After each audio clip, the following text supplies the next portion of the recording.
të parat mbledhje folkloristike o folklorike të këngëve popullore janë të vitit 1700, fix, 1700.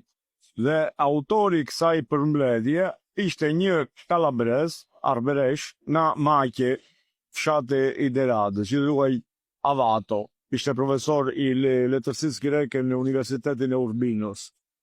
Ai mblodhi këto këngë popullore edhe ja dërgoi atë Gjerkucetës në Siçili. Fatkeqësisht këto këngë nuk i gjetëm më. I pati në dorë Dimitër Kamarda, i cili duke udhëtuar, duke shkuar në Livorno, ku pastaj vdiq, takoi në Napoli Iolin Derado. I tregoi, thash se kam to këngë tu që nuk i kuptoi mirë sepse e folmja që nuk ishte si ajo imja. Jeronimi e njohu se ishte dialekti Maqit.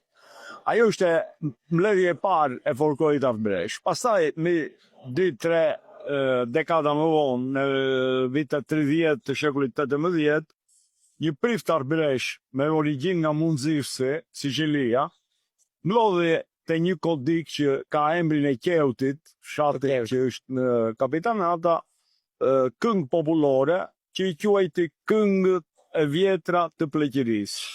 Fantastike. Ishte një cikël më vete, ku janë 18 këngë popullore. Është e përmbledhje e parë që ne kemi.